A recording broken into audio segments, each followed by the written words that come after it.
Assalamualaikum warahmatullahi wabarakatuh.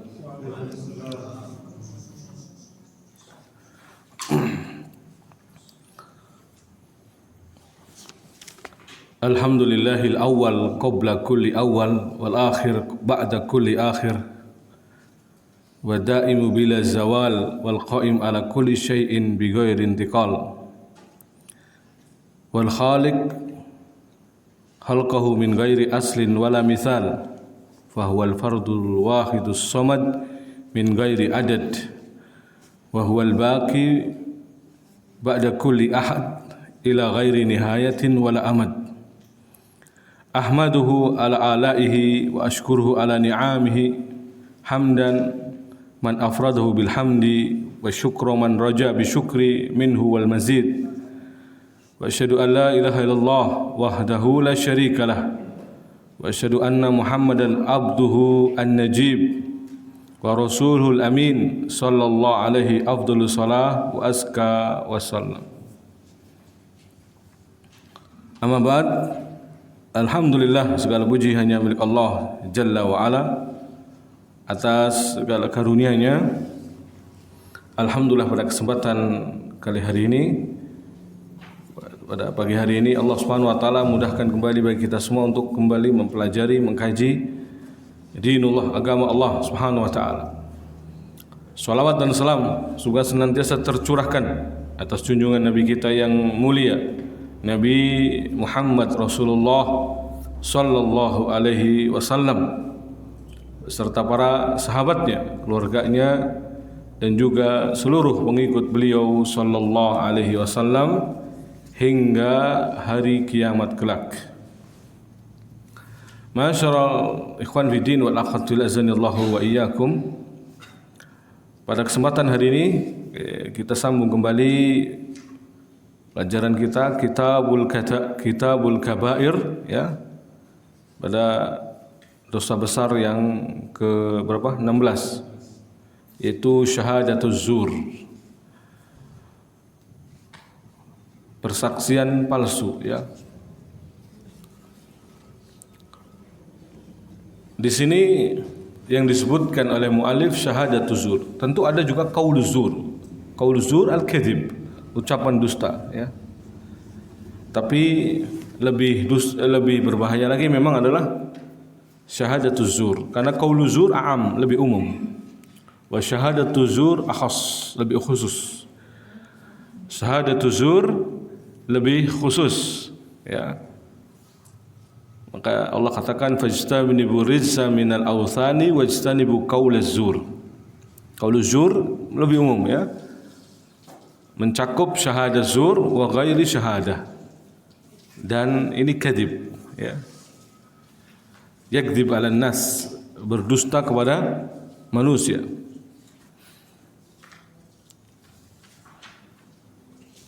Berdusta kepada manusia itu qaul zur. Tapi kalau di sini syahadatuz zur, apa bedanya? Kalau zur, qaul zur adalah ucapan dusta. Kalau syahadatuz zur lebih khusus, yaitu berarti persaksian palsu. Misalkan seorang bersaksi, ya, dengan persaksian palsu, ya. Misalkan bersaksi bahwa fulan menjual ini, padahal mungkin fulannya tidak menjual itu yang dimaksud, ya. Atau bersaksi bahwa fulan, ya, punya utang kepada fulan, maka ini disebut dengan persaksian palsu. Persaksiannya palsu, ya. Au yashhad annahu qatala fulan, atau bersaksi bahwasanya ada orang yang membunuh orang, jadi bersaksi atas pembunuhan orang, ya. Tapi persaksiannya palsu, maka masuk pada syahadatuz zur, ya. Seperti hadis Nabi mengatakan ala unabbiukum bi akbaril kabair, ya, al-isyrak billah wa uququl walidain wa kana muttaki'an fajalas faqal wa qauluz zur ala wa syahadatuz zur, ya. Nabi menyebutkan tentang dosa besar. Di antara dosa yang paling besar kemudian menyebutkan syirik. Setelah syirik kemudian hukukul walidain, durhaka kepada dua orang tua. Dan tadinya Rasulullah bersandar lalu menjadi duduk tegak, ya. Lalu mengatakan ala wa qaulu zur, ala wa syahadatu zur, ya. Diulang-ulang perkataan Nabi sallallahu alaihi wasallam. Ini syahadatu zur, ya. Ini maksud. Makanya Syekh Utsaimin menyebutkan maksud dari syahadatu zur ai alladhi yashhad bil kadhib. Wal iyad billah, yaitu yang bersaksi dengan palsu atau dusta. Wa ma arkhasa syahadatu zur al yawm inda katsiri min, dan betapa murahnya, ya, persaksian palsu ini hari ini di kebanyakan manusia. Yadhunnu syahid annahu ahsan ila man syahida lahu. Seorang yang bersaksi tadi memandang baik kepada orang yang disaksikannya tadi. Walakinahu asa'a ila nafsihi. Padahal dia berarti di sini mendolimi atau menyakiti dirinya sendiri. Ini ada di syarah, ya, kalau salah. Syekh Utsaimin rahimahullah taala menjelaskan tentang apa itu persaksian palsu.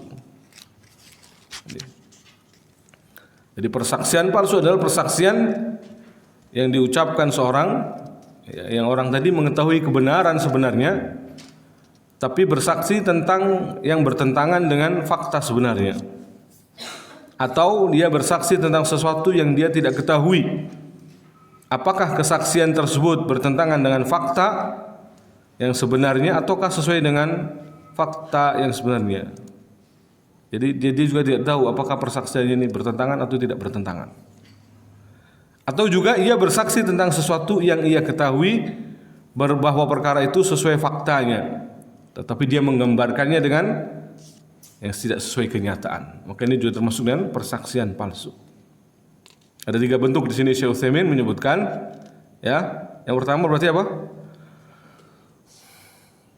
Persaksian, ya, yang bertentangan dengan fakta sebenarnya, ya. Yaitu bersaksi tentang sesuatu yang dia tidak ketahui, apakah kesaksiannya tersebut bertentangan dengan fakta atau tidak. Ini yang kedua, ya. Atau sesuai dengan fakta, dia pun tetap memberikan persaksian, maka ini juga syahadatu zur. Atau memang benar-benar dia mengetahui, ya, perkara itu sesuai faktanya, tapi dia menggambarkannya, mempersaksikannya dengan sesuatu yang tidak sesuai kenyataan, maka ini juga termasuk dengan syahadatu zur. Intinya kadzib di sini, ya, ada unsur kedustaan. Dan semua model syahadatul zur tadi hukumnya haram, dan semua orang tidak boleh memberikan kesaksian kecuali sesuai dengan faktanya, ya, yang ia ketahui, dan juga dengan cara yang hak, dengan cara yang benar. Nah, jika seorang bersaksi dengan sesuatu yang ia sadari bahwa hal itu bertentangan dengan fakta yang sebenarnya, contoh misalnya di sini bersaksi tentang si fulan bahwa ia begini dan begitu, dan ia menuduh atau si penuduh menyadari sepenuhnya bahwa pengakuannya hanya dusta belaka, maka ini yang disebut dengan syahadatus zur atau kesaksian palsu. Contoh lainnya juga ia bersaksi bahwa fulan adalah orang yang miskin dan berhak untuk mendapatkan zakat misalnya, padahal orang ini mengetahui hakikatnya bahwa sebenarnya fulan ini orang kaya misal. Ya, jadi syahadatul zur banyak terjadi di tengah-tengah kita. Betapa murahnya, ya, seolah-olah, ya, betapa murahnya perkara ini. Wa ma arkhasa syahadat zur al-yawm inda katsiri minan nas, ya. Betapa murahnya persaksian palsu ini kebanyakan manusia pada hari ini. Dan tidaklah orang bersaksi dengan sudah atau persaksian palsu kecuali berarti dia telah menyakiti dirinya dan menyakiti orang lain yang lawan dari orang yang sebaliknya, berarti, ya. Ketika dia bersaksi palsu berarti merugikan orang lain, ya. Merugikan orang lain. Nah, contoh lainnya di sini katakan Syekh, kita lebih lihat contoh dulu, ya, biar lebih mudah. Nanti baru lihat dalil-dalilnya. Seperti banyak yang dilakukan orang-orang dalam majelis persidangan. Misalnya ada seorang yang bersaksi bahwa si fulan memiliki keluarga dan berjumlah sekian orang. Ya, memiliki keluarga dan jumlahnya sekian orang. Padahal ia menyadari sepenuhnya bahwa kesaksiannya hanya dusta belaka. Orang ini tahu diri bahwasanya ini sebenarnya nggak benar ya. Ini persaksiannya palsu. Kenyataan tidak punya anak misalkan. Ya, kenyataannya padahal orang itu tidak punya anak misalkan. Tidak punya keluarga dan seterusnya, tapi dia bersaksi palsu. Contoh kasus seperti ini sangat banyak dan sangat disesalkan ya. Ma'asafi syadid ya, sangat disayangkan bahwa orang yang memberikan kesaksian palsu ini beranggapan bahwa dengan kesaksiannya tersebut dia telah berbuat baik kepada orang lain tadi, orang yang dibantunya tadi. Padahal sebaliknya. Ya. Padahal dia telah berlaku aniaya terhadap dirinya sendiri dan terhadap orang lain atau kliennya itu. Ya. Hati-hati ya. Dikatakan telah berlaku aniaya terhadap dirinya sendiri karena ia telah melakukan sebuah dosa besar. Zalim li nafsi. Kalau orang berbuat dosa berarti zalim kepada dirinya, ya. Dan dikatakan telah berlaku zalim atau aniaya terhadap orang lain karena dia telah memberikan sesuatu yang bukan haknya kepada kliennya ini. Harusnya haknya diberikan orang lain. Ya, tapi malah diberikan kepada kliennya ini misalkan. Nah, sehingga orang tersebut atau kliennya ini mengambil harta orang lain dengan cara yang batil atas kesaksian palsunya ini. Padahal Rasulullah SAW telah mengingatkan unsur akhaka zaliman au madluma. Tolonglah saudaramu yang berlaku zalim atau yang dizalimi. Yang berlaku zalim dengan cara menghentikan kezalimannya, dihentikan. Kita tahan kehentikannya, kita cegah. Sedang orang yang terzalimi wadih terang ya, dengan cara menolongnya. Para sahabat pun bertanya keheran, wahai Rasulullah, kalau menolong orang yang terzalimi sudah jelas, tapi bagaimana cara menolong orang yang sedang berlaku aniaya atau zalim? Maka beliau menjawab, kamu mencegahnya ya, melakukan perbuatan aniaya tersebut, itulah cara menolongnya. Tamna'uhu ya, engkau mencegahnya. Wa dzalika nasruhu, demikian itulah cara menolongnya. Hadis riwayat Bukhari. Jadi harus didudukan masalahnya di sini biar jelas apa itu persaksian palsu. Jadi dalil-dalilnya nanti tidak disalahartikan, tidak disalah makna. Jelas ya. Jadi tadi dikatakan Syekh bin Bas dalam majmu' fatwanya ada di binbas.org sa ya. Ketika ditanya tentang al-farqu baina qauli zur wa syahadati zur, bedanya antara qaulu zur wa syahadati zur, beliau menerangkan bahwa qaulu zur a'am, ucapan dusta itu lebih umum, sedangkan syahadatu akhas, persaksian palsu lebih khusus lagi, ibaratnya lebih dirinci lagi ya. Kalau secara umum ya masuk ke qaulu zur, jelas ucapan dusta. Nah,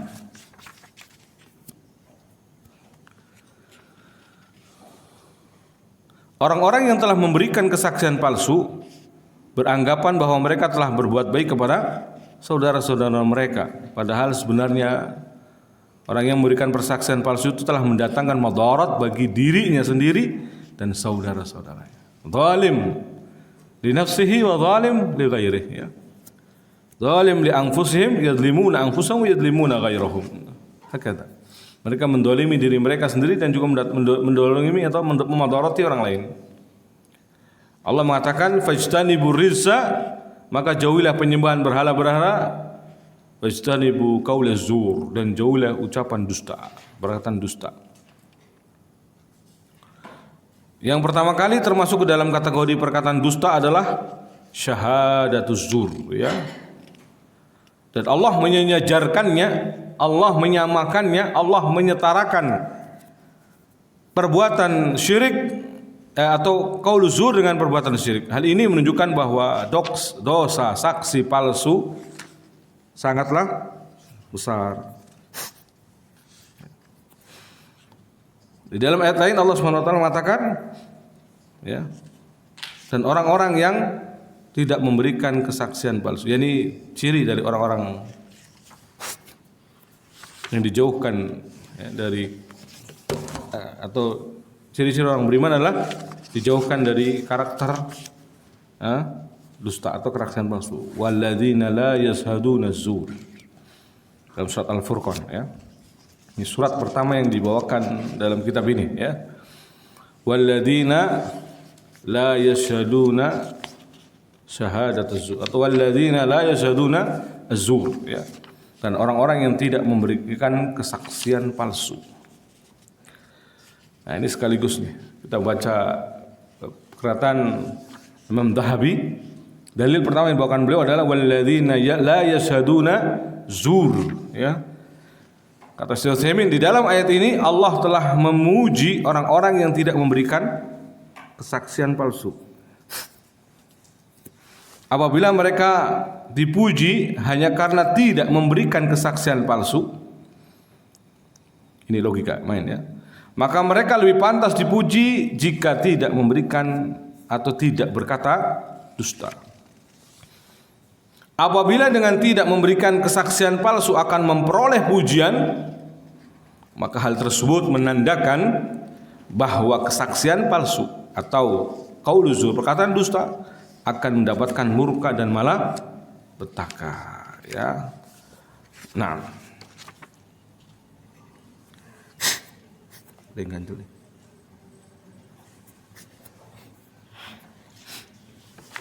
Kemudian ayat yang kedua yang dibawakan muallif rahimahullah taala. Walladzina fajtanibu rijsa minal authan wajtanibu rijsa minal authan wajtanibu qaulaz zur. Lebih umum. Yang tadi sudah sebutkan, ayat ini justru lebih umum. Ya, karena syahadatuz zur akhas min qauliz zur ya. Persaksian palsu itu lebih khusus daripada perkataan dusta ya, karena dusta berarti lebih kadzib. Dan kadzib lebih banyak modelnya, lebih banyak macamnya.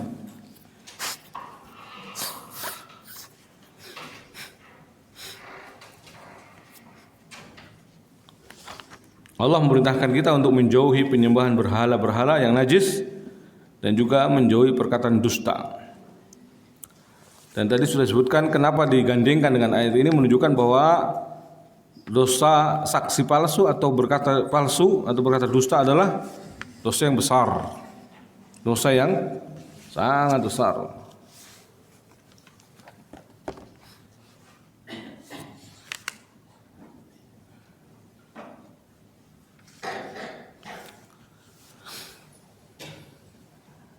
Sampai Nabi SAW dalam hadis berikutnya kan, ya, hadis yang disampaikan oleh mualif juga di sini oleh penulis, la tazulu qadama syahidi zur yaumal qiyamah hatta tajiba lahun nar. Kedua kaki orang yang bersaksi palsu tidak akan bergeser di hari kiamat kelak hingga persaksiannya itu mewajibkan dia masuk neraka. Dia juga mengatakan penulis bahwa orang yang bersumpah palsu sesungguhnya ia telah melakukan perbuatan dosa besar. Ada 4 dosa di sini. Jadi yang merinci malah Imam Dhahabi, sebuah rinciannya malah rinci sekali. Ada 4 dosa yang dilakukan oleh orang yang melakukan syahadatuz zur. Ya. Dan Nabi SAW telah mengatakan dalam hadisnya ya, yang sahih, ala unabbiukum bi akbaril kabair. Ya. Maukah kalian aku kabarkan dosa yang paling besar dari dosa-dosa besar? Qalu bala ya Rasulullah. Mereka mengatakan tentu ya Rasulullah. Apa kata Rasul? Al-isyrak billah. Pertama syirik. Yang kedua uququl walidain, yaitu durhaka kepada orang tua. Wa kana muttaqian fajalas. Lalu Nabi tadinya bersandar lalu duduk tegak. Faqal ala wa qaulu zur. Kata Nabi apa? Lalu ingatlah, dosa besar berikutnya adalah qaulu zur, ucapan dusta, ucapan palsu. Ala wa syahadatuz zur, dan ingatlah yang berikutnya adalah syahadatuz zur. Fama zala yuqarriruha hatta qulna laitahu sakat. Dan Nabi mengulang-ulangnya sampai kami mengatakan andaikan beliau diam. yakni mazala yukarriru tahdhir min syahadati zur hatta qala sahabah laitahu sakat. Kata Syekh bin Baz rahimahullah taala, maknanya maksudnya Nabi mengulang-ulang peringatan dari bahayanya dosa besar dari syahadatuz zur, ya, sampai sahabat mengatakan andaikan beliau diam, laitahu sakat, laitahu sakat, ya. Jadi karena saking diulang, ibqa'an alaihi li alla yashukku ala nafsihi alaihi salatu wassalam, agar tidak memberatkan Nabi sallallahu alaihi wasallam, ya.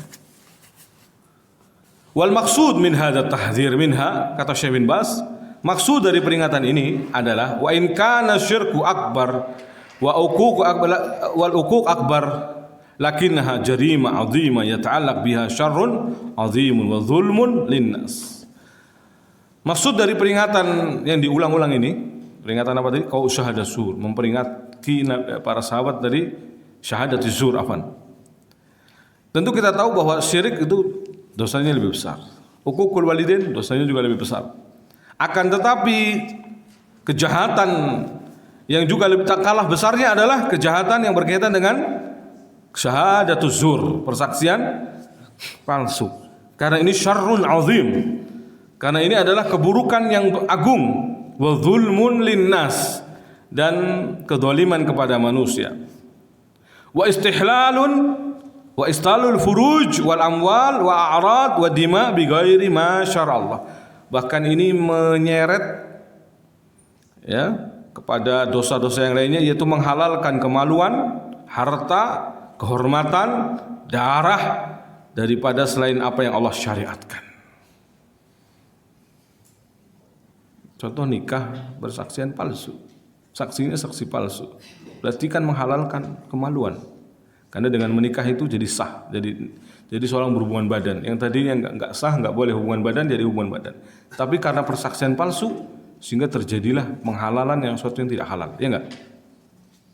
Makanya dikatakan istihlalul furuj wal amwal, juga atau mungkin harta, mempersaksikan bahwa orang ini hartanya fulan, dia hartanya dia. Saya bersaksi, saya melihat bahwa fulan, ya, yang punya harta ini, yang punya tanah ini misalkan, maka menjadi hak, akhirnya menjadi hak dia. Padahal orang lain ada yang mempermasalahkan, mengadukan kepada hakim. Ini berarti menghalalkan harta yang bukan miliknya. Bahkan mungkin kehormatan, darah dan seterusnya yang dengan apa yang tidak disyariatkan Allah Subhanahu wa taala. Walihada sarat jarimatan 'azimah. Kata Syekh bin Baz, maka jadilah ini adalah kejahatan yang besar. Bahkan beliau menasihati di akhir, wa yajibu 'ala waliyil amri idza arafa dzalika an yu'aqiba syahid az-zur bil uqubah ar-radi'ah minal jildi was-sijni. Bahkan hendaknya atau wajib bagi penguasa kalau menyaksikan orang model seperti ini untuk menghukumnya hukuman berat, baik cambuk atau penjara, wa nahwi dzalik, dan semisalnya mimma yakunu zajiran lahu, untuk peringatan kepadanya. Kalau bahasa kita apa? Efek jera. Wali amsalihi, dan untuk peringatan kepada orang-orang yang semisalnya yang suka mempersaksikan persaksian palsu. Li'annaha jarimatun yatarattab 'alaiha fasadun kabirun wa syarrun 'azimun fastahaqqa sahibuha an yu'aqaba uqubatan radi'atan min waliyil amri. Na'am. Beliau mengakhiri perkataannya, ya, karena dosa syahadatuz zur ini kejahatannya, efeknya adalah kerusakan besar, ya, keburukan yang merata di mana-mana, dan pelakunya berhak untuk dihukum dan hukuman yang berat dari penguasa, ya, dari pemerintah. Nah, ini bahayanya syahadatuz zur, ya. Makanya para ulama berpendapat bahwa ini juga termasuk dosa-dosa besar, ya. Di antaranya adalah yang menukil ijma', ya, ada nukilan ijma'. Bahkan para ulama ada yang menukil ijma' bahwa ini perkataan syahadat zur itu minal kabair. Di antaranya Ibnu Abdul Bar dalam kitabnya Ibnu Abdul Bar dalam kitabnya Al-Istidkar, Dia mengatakan ajma'al ulama anna syahadataz zur minal kabair. Para ulama sepakat bahwa yang namanya persaksian palsu ini termasuk dosa-dosa besar. Ibnul Qayyim juga demikian. Disebutkan dalam kitabnya beliau I'lamul Muwaqqi'in jilid 2 halaman 228. Jilid 2 halaman 228. Beliau mengatakan wala khilafa bainal muslimin. Tidak ada perbedaan di antara kaum muslimin, yakni di antara ulama-ulama kaum muslimin. Anna syahadataz zur minal kabair. Bahwa persaksian palsu termasuk dosa-dosa besar, ya.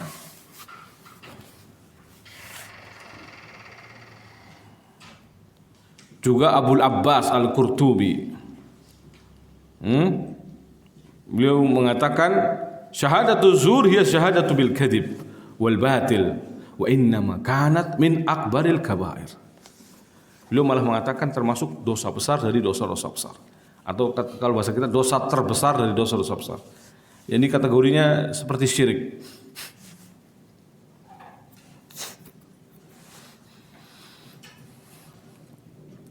Beliau mengatakan tadi apa? Abul Abbas Al-Qurtubi dalam kitabnya Al-Mufhim lima uskila min kitabin, ya, Talkhisil Muslim jilid 1 halaman 186.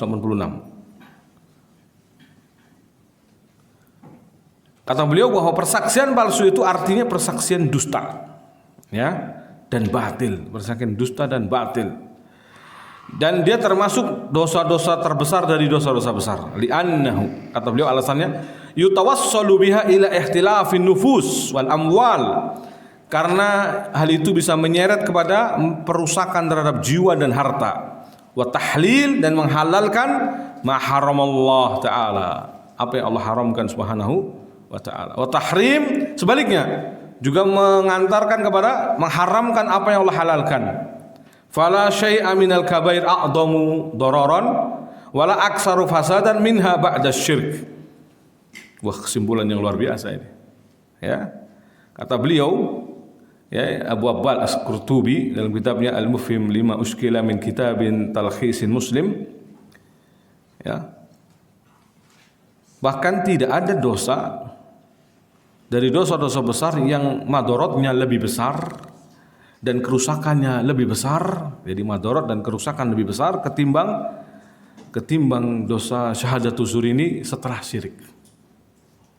Ya, tentu syirik juga kerusakannya besar, tetapi setelah syirik tidak ada dosa besar yang lebih banyak kerusakannya, yang lebih banyak madorotnya, ya, ketimbang dosa apa ini? Syahadatuz zur, persaksian palsu. Ya.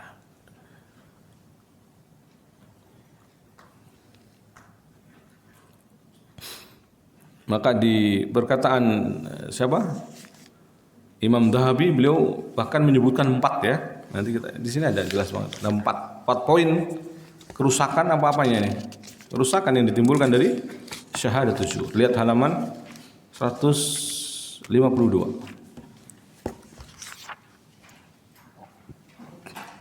Ya, bahwa orang yang bersumpah palsu sungguhnya ia telah melakukan perbuatan dosa besar. Di antaranya 1. Pertama, berdusta dan membuat tipu muslihat, ya. Yang pertama adalah berdusta dan berbuat tipu muslihat, ya, atau mengada-adakan dusta. Padahal Allah Subhanahu wa taala mengatakan innallaha la yahdi man huwa musrifun kadzdzab. Sesungguhnya Allah Subhanahu wa taala tidak memberi petunjuk kepada orang-orang yang melampaui batas. Musrif, melampaui batas, pakai sin kecil, musrif. Kalau sin besar artinya pembimbing atau pembina. Musyrif. Kalau musrif pakai sin kecil, artinya apa? Melampaui batas. Dan Allah Subhanahu wa taala juga tidak memberi petunjuk kepada kadzdzab, pendusta. Pendusta itu ya berarti yang banyak dustanya. Kadzdzab itu ya yang kasratu kadzib. Yang banyak dustanya, ya, maka disebut dengan kadzdzab. Kalau orang 1 kali, 2 kali, sampai 3 kali, berarti kadzdzab, ya. Innal kadhiba yahdi ilal fujur. Cukuplah hadis Nabi, sesungguhnya kadhib itu menyeret kepada fujur, kejahatan. Wa innal fujur yahdi ilan nar, bahwa fujur menyeret kepada neraka. Nah ini ya, kalau orang berbuat syahadatuz zur berarti beragam dosa yang dia lakukan. Pertama dia berdusta itu sendiri. Ya. Dan disebutkan dalam hadis, kata penulis, dan dalam suatu hadis disebutkan yutba'ul mu'min ala kulli syai'in laisal khiyanah wala kadhib. Watak seorang mukmin itu bermacam-macam. Atau seorang ditabiati, seorang mukmin itu punya tabiat ya dalam semua kebaikan kecuali dua watak ini. Khianat dan kadhib. Ya, tentang khianat juga ada dalam hadis yang lain. Ya, apa hadisnya? Nabi sallallahu alaihi wasallam mengatakan bahwa la imana man la amanatalah, ya, khianat kan, tidak amanat berarti khianat. Tidak ada iman atau tidak termasuk orang-orang beriman dengan iman yang sempurna orang yang tidak amanat. Ya, sama dengan khianat ini. Jadi hadis ini semakna dengan hadis yang lainnya. Yaitu yutba'u al-mu'minu ala kulli syai'in laisal khiyanah wal kadhib. Watak seorang mukmin itu ada macam-macam, bisa di watak baik, watak begini, watak begitu. Tapi tidak mungkin pada seorang mukmin berwatak dua hal ini, watak khianat dan dusta atau pendusta. Ini madarat dan bahaya yang pertama dari syahadatiz zur. Ya, apa itu? Yang pertama, dusta itu sendiri, ya. Yang kedua, berarti dia juga telah berbuat zalim terhadap orang yang dirugikan atas persaksiannya ini, ya kan? Ya, annahu zalama alladhi syahida alaih hatta akhadha bi syahadatihi ma lahu wa irdahu wa ruhahu.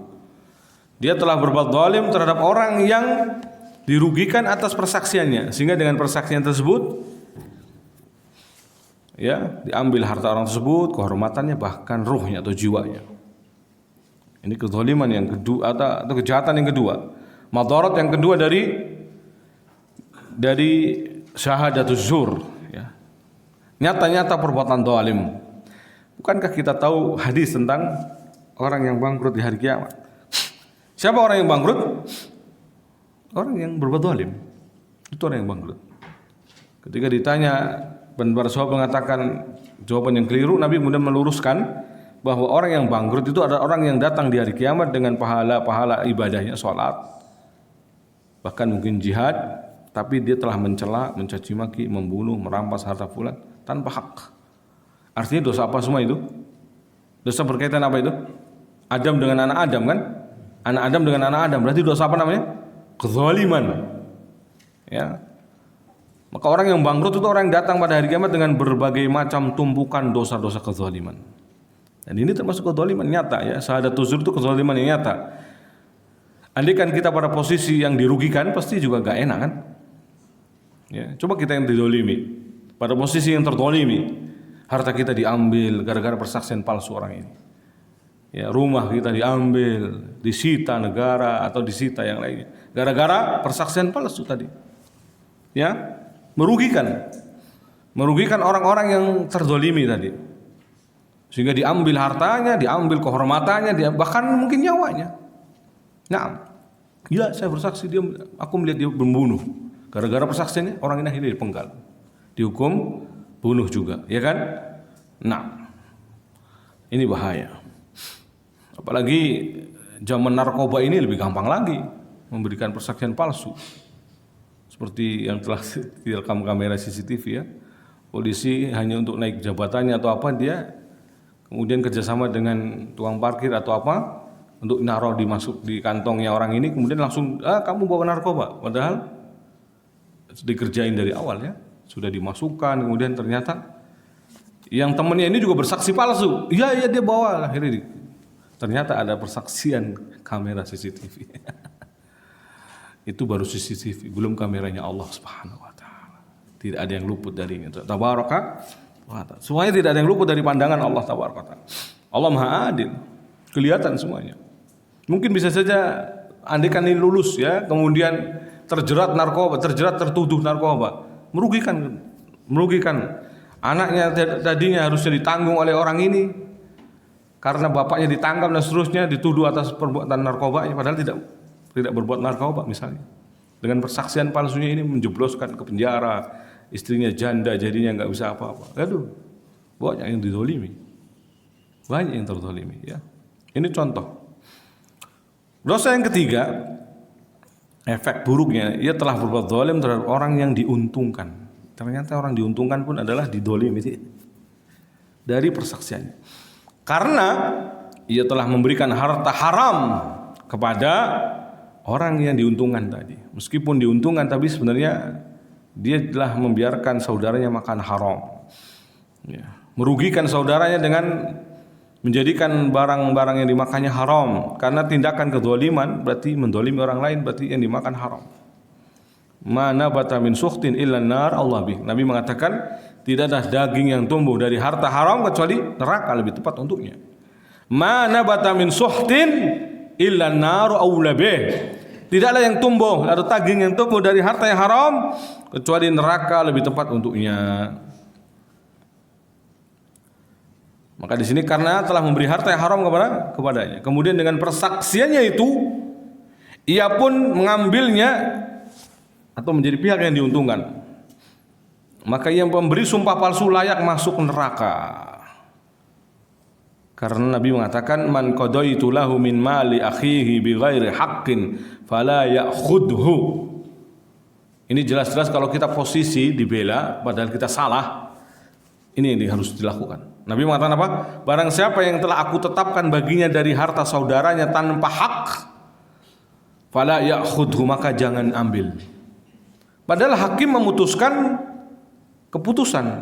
Nabi di sini hakim. Ya, seorang hakim ketika memutuskan dan keputusannya salah dan dia tahu itu keputusannya salah, seharusnya tidak boleh mengambilnya. Ya. Wa inna ma aqta'u lahu qit'atan minan nar, karena sungguh aku telah memotong sesuatu untuknya dari api neraka. Kata Nabi sallallahu alaihi wasallam. Kan kadang ada orang dengan persaksian palsunya akhirnya Nabi mempercayainya dan memenangkan yang bersaksi palsu tadi. Ya, makanya seorang dalam berkasus mungkin pandai-pandaian berdebat. Yang paling pandai mengelabui Nabi, Nabi manusia. Ya. Ketika tidak memang dikabarkan wahyu kepadanya siapa yang salah, ya tetap Nabi akan menghukumnya sesuai hukum yang zahir. Al-hukmu bizahir. Hukum zahir, tidak boleh hukum batin, enggak tahu batin gitu. Batinnya manusia tidak tahu, hanya Allah yang tahu. Wa hisabuhu 'ala Allah. Dan hisabnya ada di sisi Allah Subhanahu wa taala. Nah, maka dari itu masuk ikhwah ya. Banyak kaidah yang kita ambil dari pelajaran di sini. Di antaranya adalah al-umur bi maqasidiha, atau bahasa hadisnya innamal a'malu binniyat. Amal tergantung niat. Segala perkara tergantung tujuannya. Juga kita ambil kaidah di sini ya. Al-hukmu bidzawahir. Hukum itu tergantung zahirnya. Meskipun hakim ya, tetap saja kalau zahirnya di mata hakim ini menang harusnya. Ya sudah, akhirnya dimenangkan. Padahal mungkin mengelabui dengan banyak kedustaan, banyak kepalsuan ya. Tapi hakim harus memenangkan karena zahirnya ini memang benar ya. Nah. Dan hakim kalau sudah ijtihad bukan salah dia juga. Dia sudah bersungguh-sungguh untuk ijtihad. In akhta'a falahu ajrun wahid. Kalau shawab falahu ajran ya. Kalau benar kalau salah baginya satu pahala, kalau benar baginya dua pahala. Tapi pasti ya kalau kita yang menyadari bahwa kita termasuk orang yang tahu bahwa itu adalah persaksian palsu, maka hendaknya tidak mengambilnya. Karena Nabi mengatakan man qadaitu lahu min mali akhihi bighairi haqq fala ya'khudhu. Ya. Ini semacam peringatan ya, keras. Teguran dari Nabi SAW plus ancaman ya. Karena Nabi mengatakan di akhirnya fa inna ma aqta'u lahu qit'atan minan nar.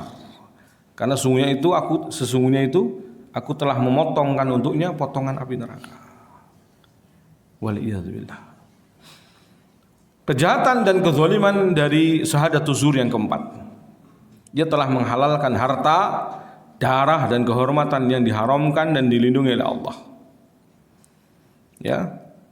Karena meskipun sesama muslim kita tidak boleh makan harta saudara kita kecuali dengan izinnya. Tidak boleh mengambilnya kecuali dengan izinnya. Hatta meskipun pejabat zakat. Yang dia ambil dari harta orang kaya adalah cukup kewajibannya saja. Adapun sisa lebih-lebihnya, apalagi harta kekayaan-kekayaan lainnya yang tidak terkait dengan zakat, tidak ada zakatnya, ya tidak boleh diambil. Mengambilnya berarti kezaliman, ya. Bagaimana hadis yang telah berlalu. Kita belajar bahwa bahkan hadis zalim berkaitan dengan hadis zakat, ya. Ittaqi da'watal madlum fa innahu laisa bainaha wa bainallah hijab. Takutlah dengan doanya orang yang dizalimi. Karena doanya orang yang dizalimi antara Allah dan doanya orang yang dizalimi tidak ada hijab, tidak ada batasan. Pasti dikabulkan. Pasti dikabulkan. Mustajab. Kaidahnya dalam hal ini kullul muslim 'alal muslim haramun maluhu wa damuhu wa 'irduhu. Muslim atas muslim yang lainnya diharamkan hartanya, darahnya dan kehormatannya. Inna dima'akum wa amwalakum wa aradakum haramun 'alaikum ka hurmati yaumikum hadza wa fi syahrikum hadza wa fi baladikum hadza. Hadis semakna ya dengan hadis ini. Sama, artinya sama ya. Sungguh darah kalian atas diri-diri kalian haram untuk ditumpahkan. Kehormatan haram, demikian juga harta haram ya. Kalau di kasus sekolah-sekolah atau pesantren biasanya ambil sendal atau sepatunya orang. Ya, itu juga kezaliman ya, enggak boleh. Berarti mengambil tanpa hak. Nabi SAW juga bersabda, ala unabikum bi akbaril kabair al-isyraku billah wa uququl walidain wa qauluz zur wa syahadatuz zur. Didetailkan ya, qauluz zur sendiri, syahadatuz zur sendiri. Fama zala yuqarriru hatta qulna laitahu saqat. Ini hadis yang tadi yang sudah dibawakan ya. Nabi SAW mengatakan, maukah aku kabarkan kepada kalian tentang dosa paling besar dari dosa-dosa besar? Atau dosa besar yang paling besar itu syirik pada Allah, durhaka kepada orang tua, ucapan dusta dan persaksian palsu. Ini Nabi mengucapkannya dalam redaksi lain tadi sudah disebutkan. Nabi mengucapkannya dari kondisi nyandar lalu ditegakkan duduknya, ya. Nyandar jadi duduk lalu mengulang-ulang wa alla wa qaulu zur, alla wa syahadatu zur, ala wa qaulu zur, ala wa syahadatu, ulang terus begitu. Yukarriruha, diulang-ulang oleh Nabi SAW hatta qulna, sampai kami para sahabat mengatakan laitahu sakat. Mudah-mudahan beliau segera diam. Berarti betapa mengerikannya dosa ini ya, diulang-ulang oleh Nabi. Laitahu yukarriruha. Famazala yukarriruha. Ala wa qaulu zur, ala wa syahadatu zur, ala wa qaulu zur, ala wa begitu terus Nabi mengulang-ulang. Kalau mengingat hadis ini seperti ketika marahnya Nabi kepada Usamah bin Zaid. Kapan itu? Ketika Usamah salah membunuh orang. Ya. Ini kan mirip nih. Karena syahadah zur juga menyeret kepada apa? Membunuh orang tanpa hak kan? Tadi kan sudah dikatakan efek buruknya adalah karena bisa membunuh, menghalalkan darah tanpa hak, sama. Nabi pun pernah marah besar ya gara-gara sebab itu, membunuh tanpa hak. Kapan itu? Ketika Usamah bin Zaid diinstruksikan dalam sebuah sariyah, pasukan intelijen Rasulullah SAW, untuk membunuh atau menyerang sebuah kampung, perkampungan. Dikepung sudah, karena kata Usamah ini nggak ada azan subuh, ya. Karena biasanya nyerang itu setelah subuh. Begitu subuh selesai, serang.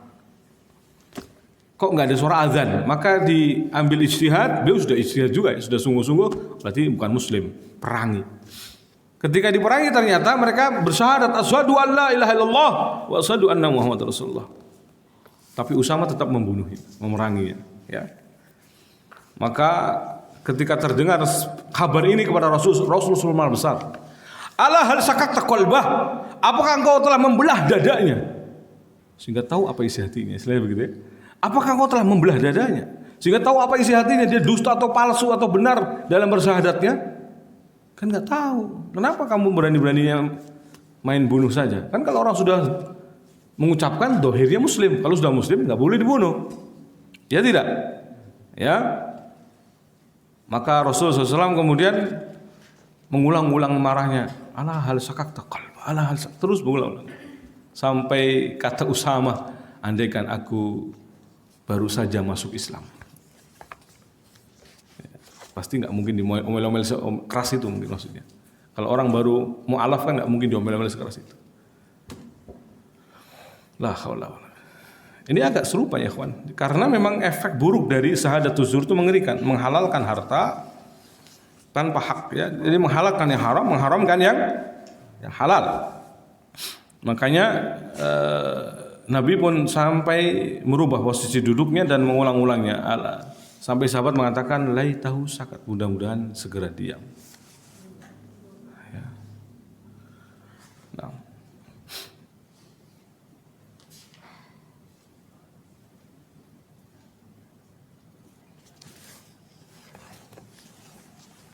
Intaha ya. Hebat. Mengakhiri melihat pada syarah Syekh Utsaimin.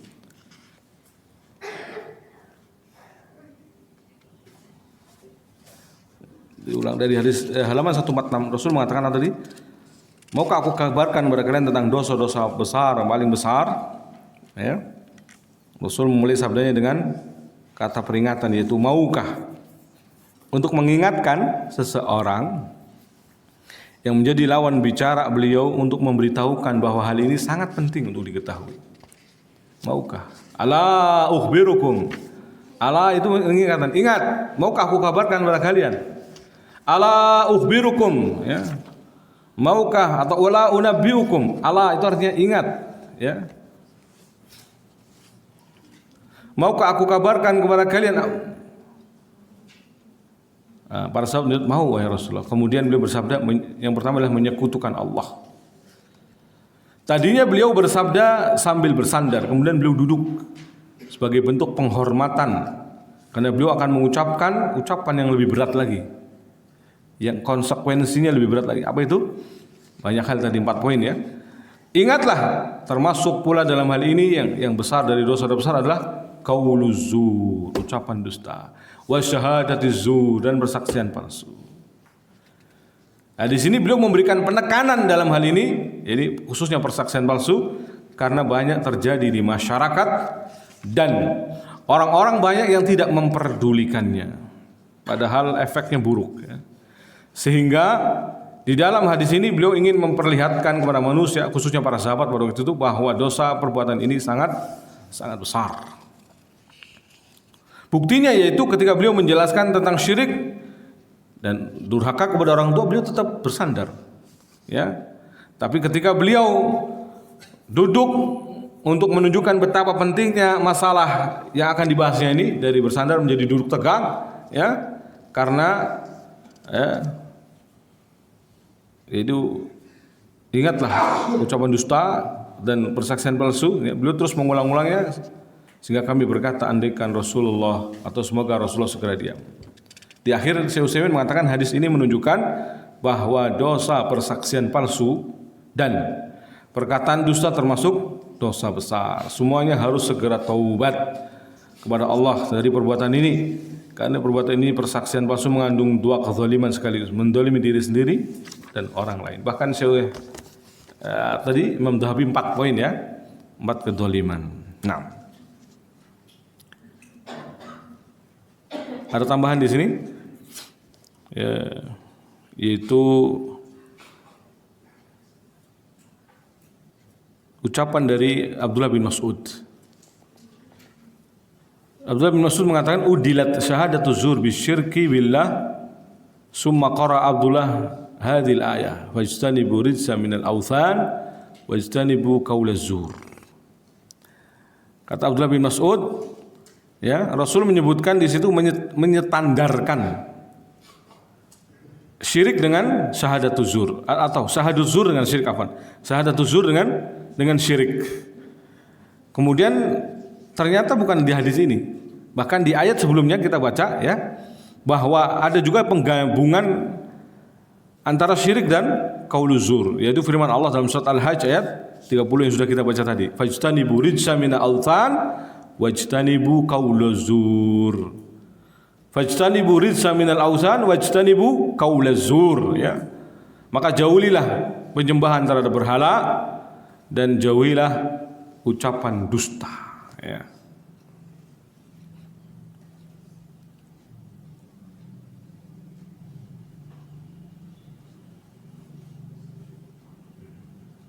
Dan sampai sini berarti sudah selesai pembahasan tentang syahadatuz zur. Beberapa nukilan ulama juga sudah kita sebutkan tadi, ijma' tentang perkataan ulama. Mungkin di sini ada tambahan satu lagi, yaitu ucapan Ibnu Katsir tentang ayat tadi, ya. Fajtanibu rizza minal awthan wajtanibul qaula zur. Kalimat atau kata minal awthan itu penggunanya adalah libayanil jins, menjelaskan jenis. Jauhilah najis jenis penyembahan terhadap berhala, ya. Istanibur rizsa alladhi huwal authan, yaitu maksudnya jauhilah najis dari penyembahan terhadap berhala, karena menyembah berhala itu perbuatan najis yang najisnya tidak bisa dibersihkan. Dosa syirik itu neraka tidak bisa membersihkan, makanya dia kekal di neraka. Imam Ibnu Qayyim rahimahullah ta'ala menyebutkan permisalannya seperti anjing yang masuk lautan, maksudnya nyelam, keluar, lalu keluar lagi, dia tetap najis. Meskipun mandi sekian kali, ratusan kali di air yang begitu luas, yang suci dan mensucikan, nggak ngefek. Begitulah gambarannya. Neraka itu suci, maksudnya untuk mensucikan dosa-dosa. Seharusnya pendosa siapapun masuk neraka akan lama-lama akan mentas dan keluar masuk surga. Tapi dosa syirik tidak bisa disucikan dia, sehingga selama-lamanya di neraka. Termasuk dosa kufur tidak bisa disucikan, selama-lamanya di neraka. Ini jawaban logika juga, ya. Termasuk kenapa hukuman bagi orang musyrik ketika mati selama-lamanya di neraka, padahal umurnya paling 60 tahun, 70 tahun, 80 tahun, 90 tahun. Tapi kenapa ketika mati dan tidak taubat di neraka selama-lamanya? Karena hukuman neraka tidak bisa mensucikan dosa dia. Najis, karena dosa najisnya syirik tidak bisa dibersihkan. Allah berulang-ulang mengatakan syirik itu najis. Fajtanibu rijs itu artinya najis. Rijs minal authan, juga dalam ayatnya innamal musyrikunya najasun. Jadi kalimat najis itu diulang-ulang berkaitan tentang najisnya syirik ini. Ya. Nah.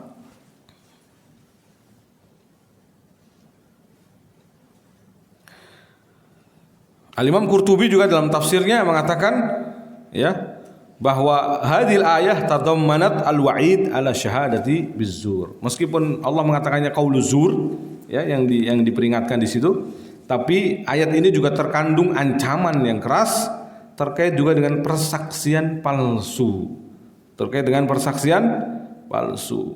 Naam. Masyaallah ikhwan fillah azanillahu wa iyyakum dan akhwat fillah azanillahu wa iyyakum. Tadi mengingatkan kembali tentang bahaya syirik, ya.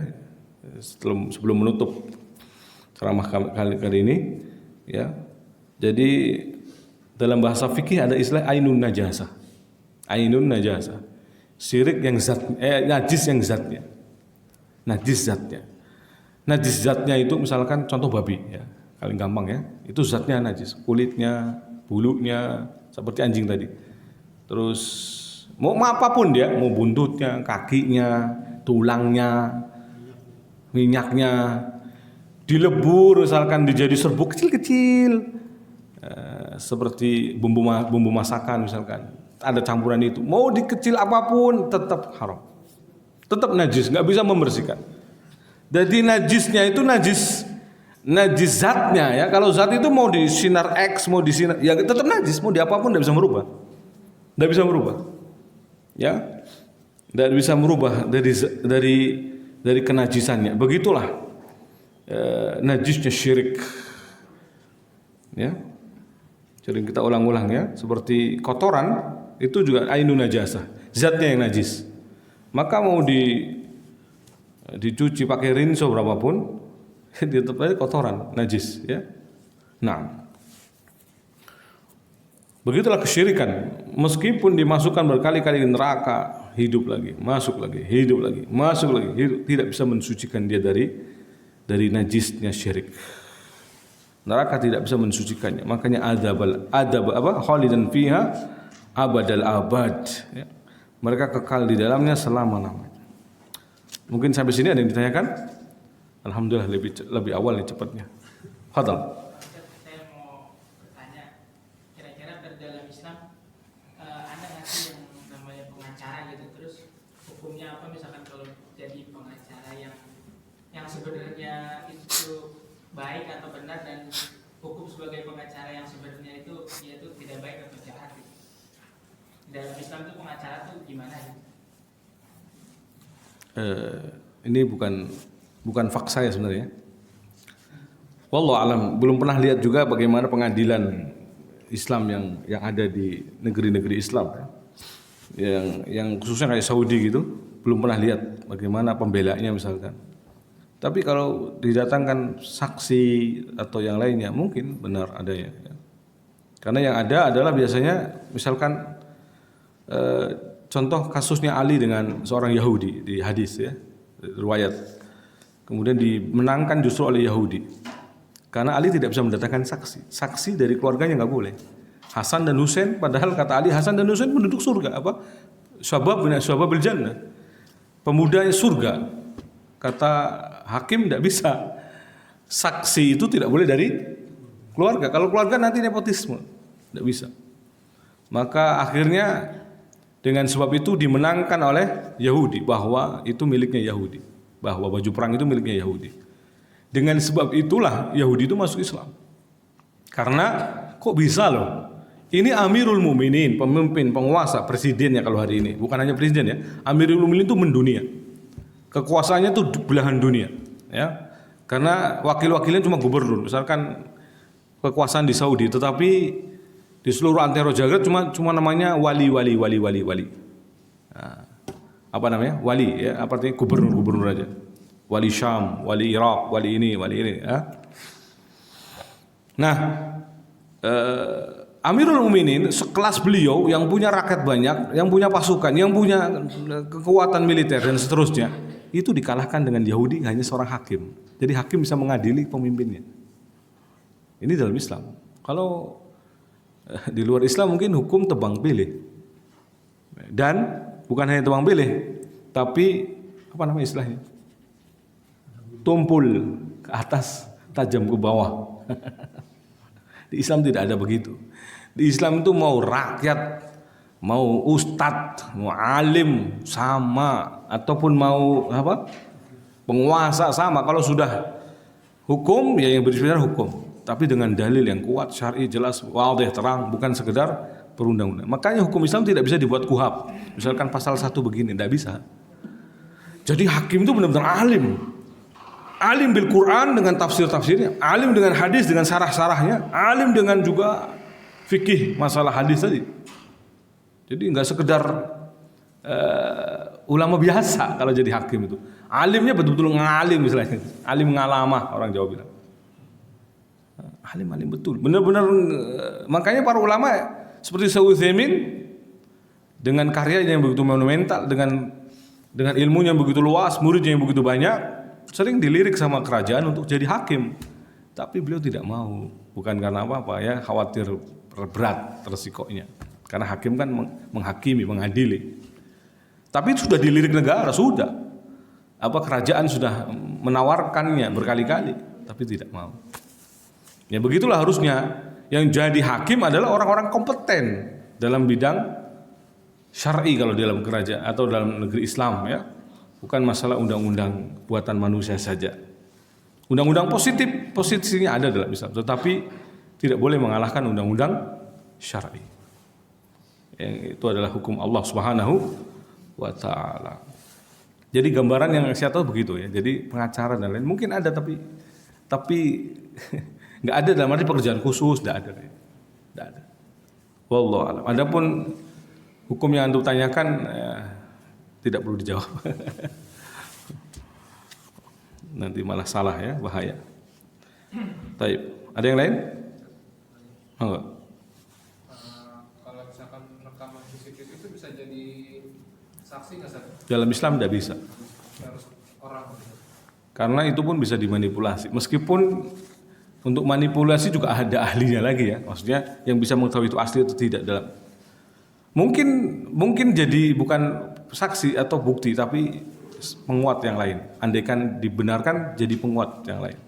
Jadi untuk nomor sekiannya, bukan yang asli. Ya. Karena dalam Islam yang jadi saksi harus benar-benar melihat dengan mata, bukan dengan CCTV. Bukan, tapi dengan mata. Nah.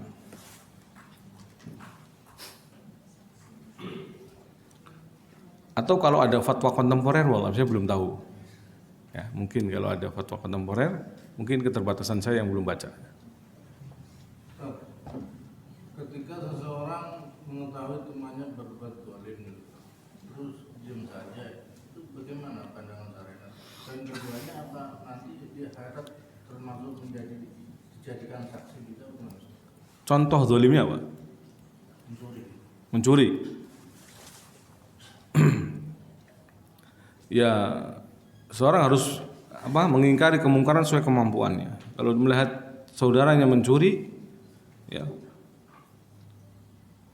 Kalau mau istilahnya untuk menasihati, berani menasihati, nasihati. Ini yang terbaik. Dinasihati meskipun empat mata ya, agar tidak mengulangi perbuatannya. Tapi kalau agar untuk menimbulkan efek jera, mungkin dilaporkan, ya, diberitahukan. Karena syafaat itu sudah tidak berlaku kalau sudah masuk ke pengadilan. Syafaat sudah tidak berlaku kalau sudah masuk sidang. Ya. Jadi selagi belum masuk, mungkin kita masih bisa memaafkan, kita masih bisa menasihati, kita masih bisa. Tapi kalau sudah menghadap Rasulullah nggak bisa. Ini sudah sidang namanya, harus dikelarkan. Jadi perumpamannya Rasulullah hakim nih berarti. Sekarang hakim, kalau sudah nyampe hakim nggak bisa diapa-apakan, nggak ada syafaat lagi, ya, nggak ada pembelaan istilahnya. Ini gini nggak bisa, karena ya istilahnya syafaat berlaku sebelum naik ke peradilan ya. Nah, kalau melihat saudaranya, kalau bisa dinasihati, kalau enggak ditutupi. Kalau itu adalah berkaitan dengan dosa-dosa yang masih bisa ditutupi. Tapi kalau memang dosanya berkaitan madarat orang yang bisa menimbulkan madarat besar dan kita ingin memberikan efek jera kepadanya ya agar dia bertobat karena nasihat juga tidak mempan, ya ini boleh dilaporkan. Wallahu a'lam bishawab. Jadi kalau dosa-dosa yang lain ya sebaiknya dimaafkan. Apalagi tidak begitu besar ya.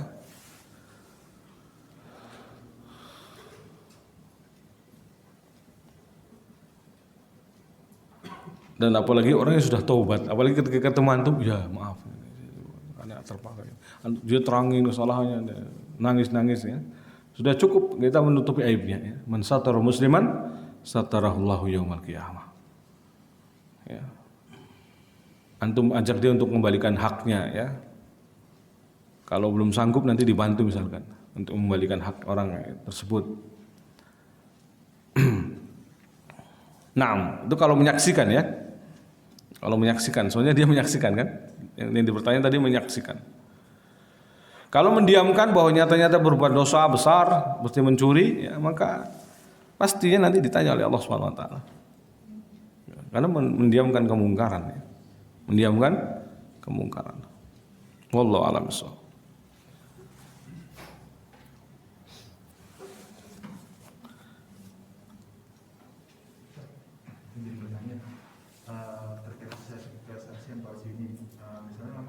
Yang dia ketahui pada saat itu adalah misalnya kalau misalnya contoh di sini misalnya orang itu mungkin yang mendapatkan bagian zakat gitu ya. Misalnya memang benar pada saat itu yang diketahui yang dilihat orang itu benar keadaannya seperti itu gitu kan. Sehingga memberi kesaksian seperti itu. Ternyata setelah sekian lama berlalu baru melihat lagi bahwa ternyata kenyataannya tidak seperti itu bagaimana Pak? Artinya apakah yang pertama dia sampaikan itu kan ya memang pengetahuan dia pada saat itu seperti itu gitu, yang dia lihat gitu ya. Nah, wallahu alam. Zahirnya harusnya memang tidak termasuk persaksian palsu ya. Kalau dia tahunya dari awal seperti itu, dari awal hanya seperti ini yang dia tahu. Nah, tapi Syekh Utsaimin tadi ada 3 kan, ini maksud persaksian palsu. Coba dilihat tuh halaman 153 rinciannya Syekh Utsaimin. Dari mana beliau mengatakan satunya yang mana?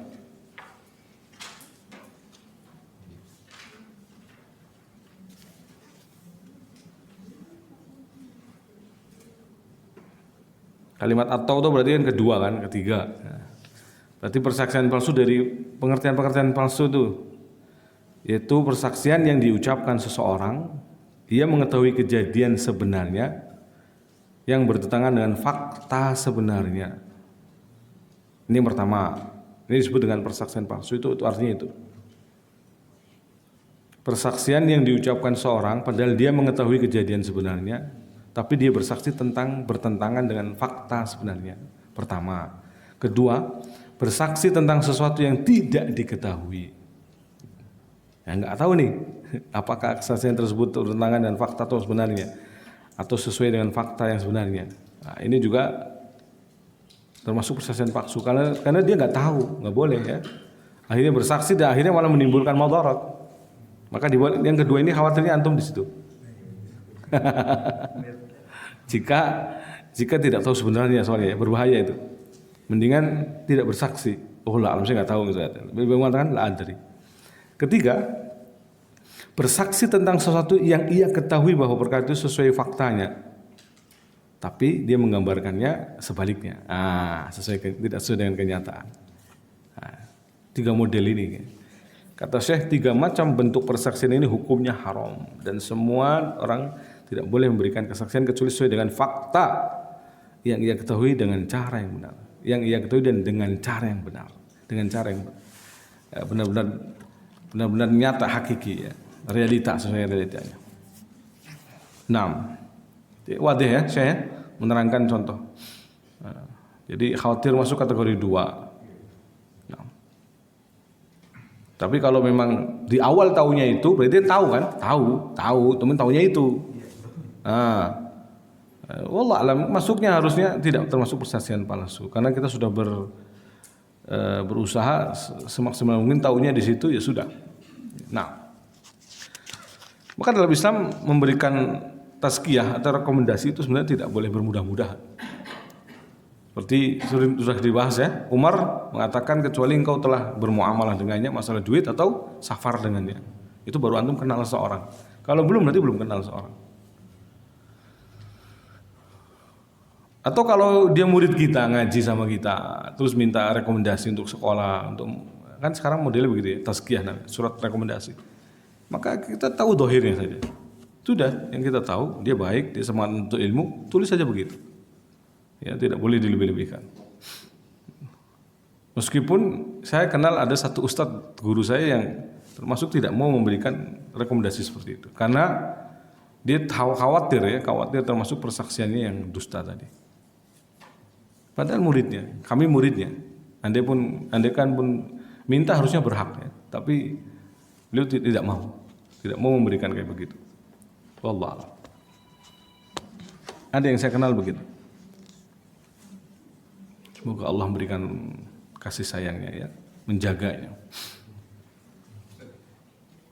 Berarti kadang suka ada orang yang bikin surat manipulasi, bukan surat kayak surat keterangan tidak mampu gitu. Cuma akhirnya ternyata si berkecukupan itu masuk. Memang kalau sudah membahas seperti ini tadi dikatakan Syekh Utsaimin merebak di masyarakat kan, banyak orang tidak memperdulikannya. Ya, makanya memang PR berat bagi antum untuk mempraktekannya dan mengingatkan orang lain dari perbuatan seperti ini. Karena baik ijazah palsu masuk juga. Ya. Maka ketika seorang bertanya Syekh bin Bas, dia bekerja sekian tahun dengan hasil kaya raya ya. Semua yang dia beli adalah dari dia kerja ijazah palsu. Maka Syekh menasihatinya untuk dia bertaubat pada Allah SWT dan dia jual semua barangnya kecuali untuk yang dia bisa makan saja. Itu dia belanjakan di jalan Allah karena bukan haknya. Kalau logikanya gini, antum ijazah palsu nih, masuk perusahaan, masuk diterima karena nilainya apalagi 90 keren. Ada yang mungkin 89 rata-ratanya bagus kan? Di bawahnya antum. Padahal dia ijazah asli, antum palsu. Gara-gara palsu dia nggak diterima. Ini zalim enggak? Nah itu.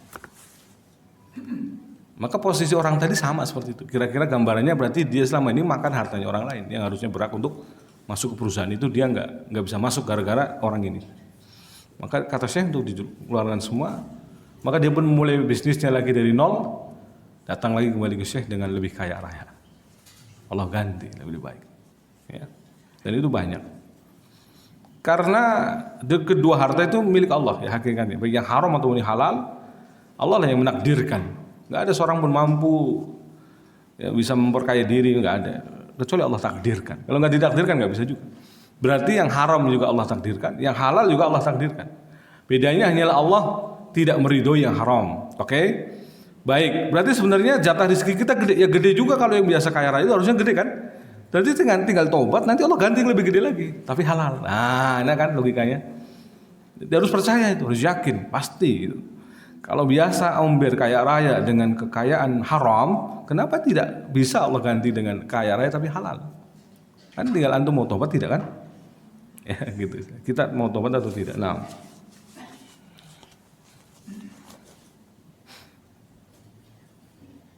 Cukup ya? Saya kira cukup. Dan mungkin ada yang mau lanjut ke kajian berikutnya. Ada kajian Ustadzuna Ustadz Abdul Hakim Abdad ya, dekat dari sini. Tidak jauh di Mustika Jaya ya. Semoga Allah SWT membimbing kita kepada jalan yang lurus, shiratal mustaqim, istiqamah dalam talabul ilmi, terus ya mempelajari kitabullah dan sunnah Rasul SAW, dimudahkan dan diberikan taufik untuk beramal, mengamalkan apa yang kita ilmui dan juga syukur-syukur bisa mengajarkannya. Wassallallahu ala nabiyina Muhammad wa alihi wa sahbihi ajmain. Subhanakallahumma bihamdik asyhadu an la ilaha illa anta astaghfiruka wa atubu ilaik. Wassalamualaikum warahmatullahi wabarakatuh.